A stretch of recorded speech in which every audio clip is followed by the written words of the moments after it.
Hi,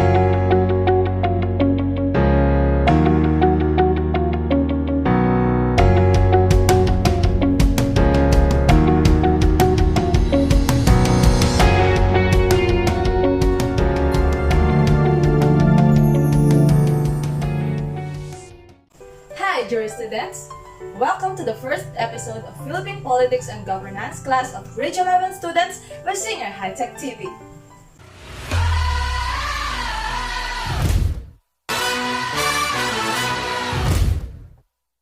I am Teacher Faith, your guide in your journey to the three branches of the Philippine government.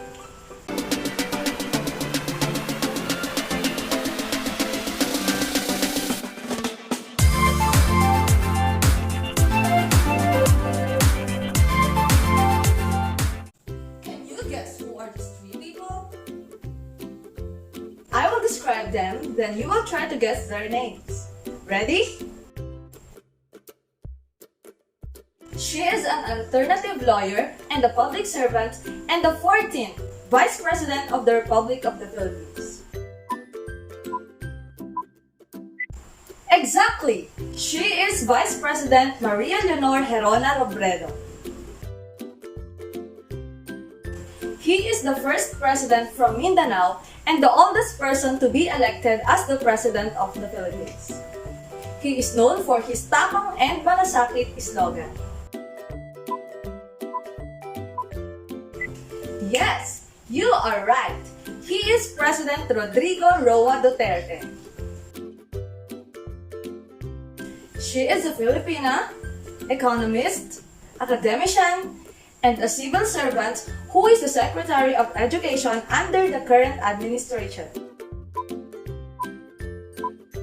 Correct! She is Madam Leonor Mirasol Magtolis Briones. It is good to know that you recognize them and you know them well. It is stated in Article 7, Section 1 of the 1987 Constitution of the Republic of the Philippines that the executive power shall be vested in the President of the Philippines.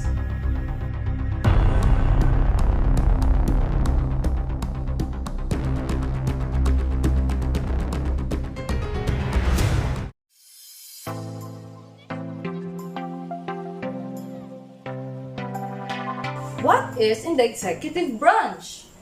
The executive branch carries out and enforces laws. It is composed of the President and the Vice President who are elected by direct popular vote and have term of 6 years. The Constitution grants the President's authority to appoint his cabinet. The key roles of the executive branch include the President who leads the country. He is the head of state, leader of the national government, and commander-in-chief of all armed forces of the Philippines. The President serves a 6-year term and cannot be re-elected. The Vice President, who serves as a support of the President. If the President is unable to serve, the Vice President becomes President.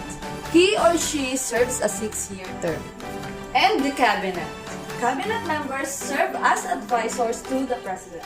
They include the Vice President and the heads of executive departments. Cabinet members are nominated by the President and must be confirmed by the Commission of Appointments. According to Article 7, Section 2 of the Constitution, no person may be elected President unless he is a natural-born citizen of the Philippines, a registered voter, able to read and write, at least 40 years of age on the day of the election, and a resident of the Philippines for at least 10 years of preceding such election. Besides the Constitution, the powers of the President of the Philippines are specifically outlined in Executive Order No. 292 Series of 1987, otherwise known as the Administrative Code of 1987. The following powers are the power of control over the executive branch. The President of the Philippines has the mandate of control over all the executive departments, bureaus, and offices. This includes restructuring, reconfiguring, and appointments of their respective officials. The Administrative Code also provides for the President to be responsible for the above-mentioned offices' strict implementation of laws. Number 2. The Ordinance Power. It is the rule-making authority of the President of the Philippines defined in Book 3, Title 1, Chapter 2 of the Administrative Code of 1987. The President of the Philippines has the power to give executive issuances, which means to streamline the policy and programs of an administration. These are 6 issuances that the President may issue. They are the following as defined in the Administrative Code of 1987. First, we have executive orders. Acts of the President providing for rules of a general or permanent character in implementation or execution of constitutional or stationary powers shall be promulgated in the executive orders. Executive Order Number 151, Series of 2021, approving the nationwide implementation of the Alert Level System for COVID-19 response.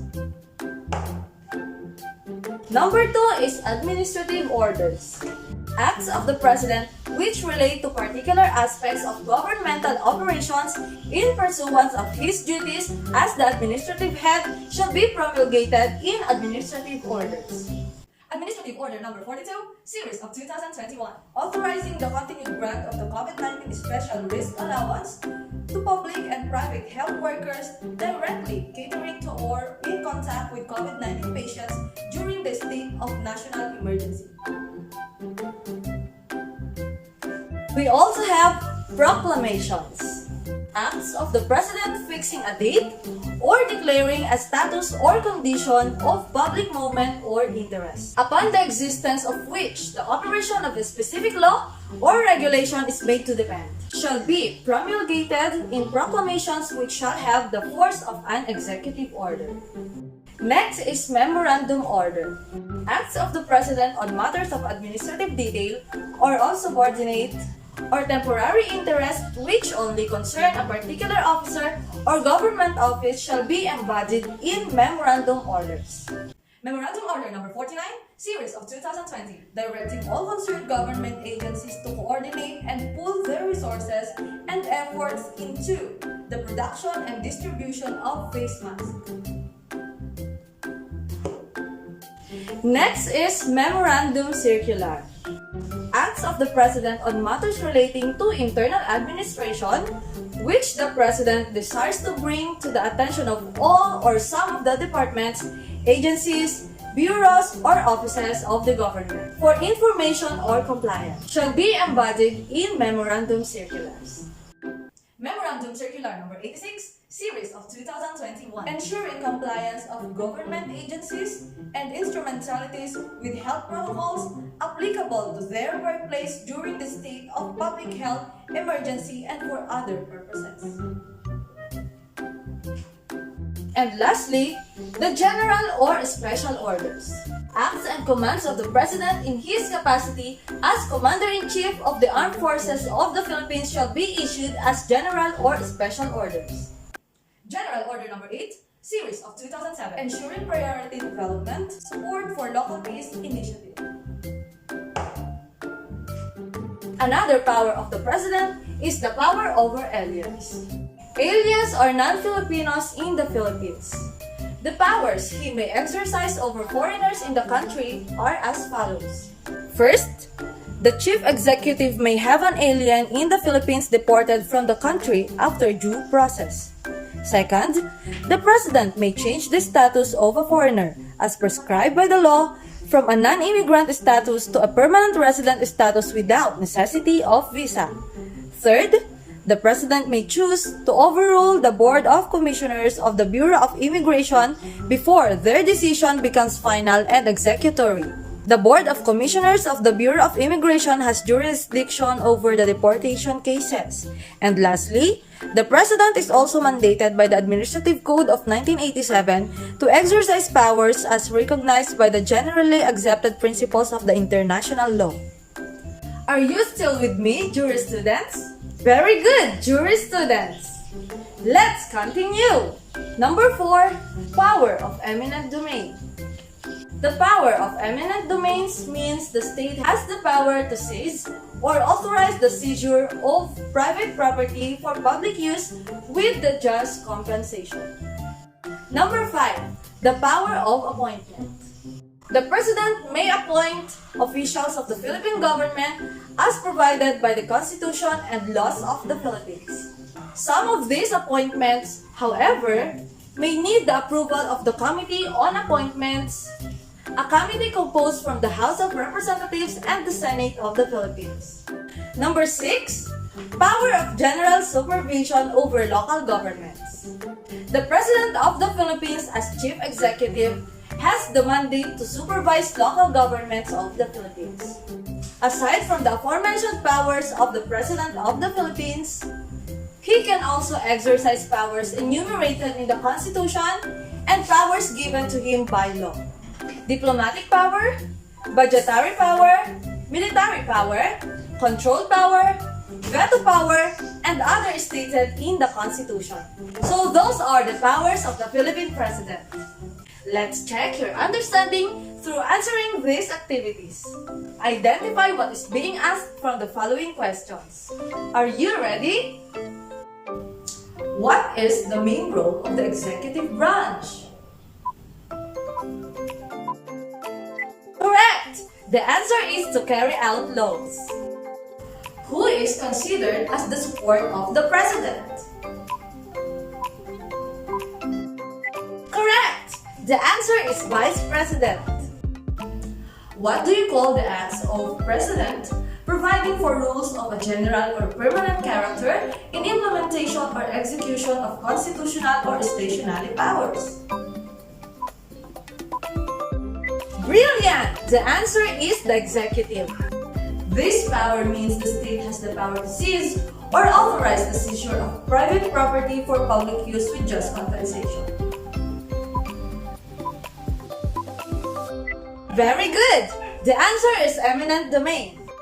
Who is considered as the leader of the state, leader of the national government, and the commander-in-chief of all armed forces of the Philippines? That's right! The answer is the President. Excellent, jury students! Now let's have the second activity. Read each statement carefully. Type true if the statement is correct and false if the statement is wrong. Ready?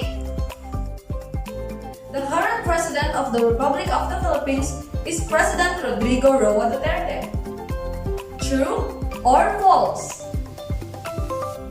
Correct! The answer is true. Republic Act No. 7161 is otherwise known as Local Government Code of 1991. True or false? That's right! The answer is false.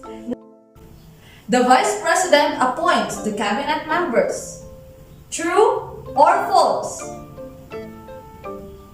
Very good! The answer is false. Who got the perfect score? Wow! That's great! The executive branch is headed by the President, whose constitutional responsibilities include serving as Commander-in-Chief of the Armed Forces, negotiating treaties, appointing federal judges, including the members of the Supreme Court, ambassadors, and cabinet officials, and acting as the head of state. There you have it, jury students. I hope you learned a lot and enjoyed our lessons for today. This is Teacher Faith saying, a good leader starts from being a good follower. Let us all be good citizens, and together, we will build a better Philippines. Sabong fact semper, jury students.